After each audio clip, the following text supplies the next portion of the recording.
মোৰ সিলেকশন হৈছিলে গোৱালে নেশনেল খেলিবৰ কাৰণে আৰু তাতে মই আপোনাৰ লেফট হেণ্ডত গোল্ড পাইছোঁ আৰু ৰাইট হেণ্ডত সিলভাৰ পাইছোঁ পাঞ্জা খেলত হয় আৰু তাৰপিছত এতিয়া মই সিলেকশন হৈছোঁ দুখন কাণ্ট্ৰিলে এখন মালয়েছিয়া আৰু এখন ফ্ৰান্স আৰু মালয়েছিয়াত এছিয়ান আৰ্ম ৰেসলিং আছে আৰু ফ্ৰান্সত ৱৰ্ল্ড আৰ্ম ৰেসলিং আছে আৰু এতিয়া বৰ্তমান মই মালয়েছিয়াৰ কাৰণে যাবৰ কাৰণে ৰেডি হৈছোঁ 15 তাৰিখে মোৰ ফ্লাইট আছে 16 পৰা 20 জুনৰ ভিতৰত খেল হ'ব সেইখিনি আৰু মই তেনেকৈ মোৰ যাত্ৰা আৰম্ভ কৰিছিলোঁ তুমি ইতিমধ্যে দুটাকৈ মেডেল পালা হয় মই দুটাকৈ মেডেল পাইছোঁ এটা গোল্ড পাইছোঁ এটা সিলভাৰ পাইছোঁ কেনেধৰ কিবা তুমি অভাৱ সহায় তুমি কিবা বিচাৰিবা নেকি যে তোমাৰ খেলৰ ক্ষেত্ৰত কিবা অসুবিধা হৈছে হয় এতিয়ালৈকে বাৰু মই দেউতাৰ খৰচতে ইমানখিনি আগবাঢ়ি গ'লোঁ আৰু পৰৱৰ্তী সময়ত মই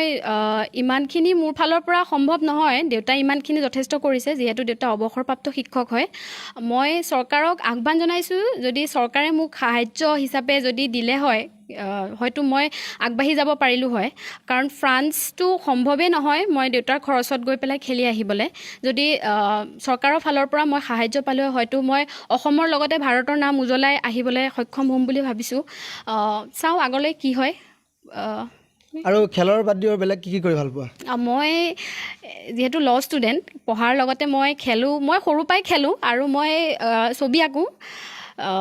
এইদৰে বেলেগ খেল খেলোঁ হয় মই আপোনাৰ মই যেতিয়া ক্লাছ 5-6 মানত আছিলোঁ তেতিয়াই মই লখিমপুৰ ডিষ্ট্ৰিক্টৰ ভিতৰত দৌৰত ফাৰ্ষ্ট হৈছিলোঁ আৰু তেনেকৈ মানে মই আছোঁ খেলত কিন্তু ইমান আগলৈ যাবলৈ মানে সুবিধা পোৱা নাছিলোঁ আৰু এইবাৰ ইমানখিনি সুবিধা পোৱাৰ কাৰণে দেউতাহঁতেও মানে প্ৰতিভা আছে যেতিয়া যোৱা বুলি ইমানখিনি আগবঢ়াই পঠালে চাওঁ আগন্তুক কিমানখিনি আগবাঢ়ি যাব পাৰোঁ এতিয়া তুমি মালয়েছিয়া যাবৰ কাৰণে নিজকে প্ৰস্তুত কৰিছা হয় মই মালয়েছিয়া যাবৰ কাৰণে প্ৰস্তুতি চলাই আছোঁ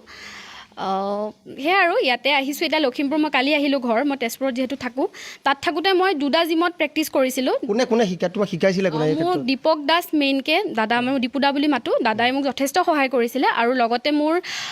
মেণ্টৰ হিচাপে মোৰ লগৰে ক্লাছমেট হয় দিব্যজ্যোতি বৰা সিও ল'ৰ ষ্টুডেণ্টে হয় আৰু লগতে মোৰ ডেইজি হাজৰিকা হয় তাই COC পাইছে তেজপুৰৰ পৰা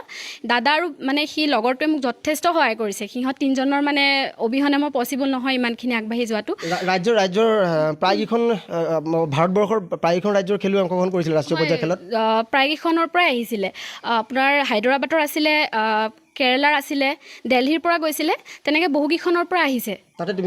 তাতে মই মেডেল পাবলৈ সক্ষম হৈছোঁ চাওঁ আগন্তুক কিমানখিনি আগবাঢ়ি যাব পাৰোঁ ঠিক আছে আমাৰ শুভেচ্ছা আছে লগত দেউতাক আছে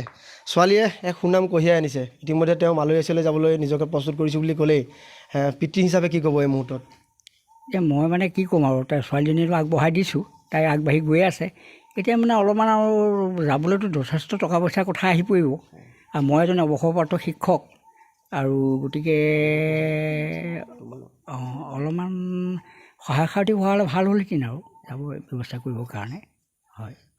এইগৰাকী আছিলে নাৰায়ণপুৰৰ জৰাবাৰী গাঁৱৰ কংকনা হাজৰিকা ইতিমধ্যে তেওঁ পাঞ্জা খেলত নিজৰ পাৰদৰ্শিতা প্ৰদৰ্শন কৰিছে আন্তঃৰাষ্ট্ৰীয় পৰ্যায়ত খেলিবৰ বাবে তেওঁ সুযোগ লাভ কৰিছে আৰ্থিকভাৱেও যথেষ্ট সক্ষম নহয় তেওঁলোকে ফ্ৰান্স বা মালয়েছিয়ালৈ যাবৰ কাৰণে গতিকে তেওঁলোকে সংবাদ মাধ্যমৰ জৰিয়তে চৰকাৰৰ কিছু সহায় সহযোগ বিচাৰিছে আমিও আহ্বান জনাম যাতে এনেধৰণৰ প্ৰতিভাৱান খেলুৱৈসকলক চৰকাৰে কিছু সহায় সহযোগিতা আগবঢ়াই খেলাৰ এটা সুযোগ দিয়ে আৰু যাতে ভাৰতবৰ্ষৰ লগতে অসমলৈ গৌৰৱ কঢ়িয়াই আনিব পাৰে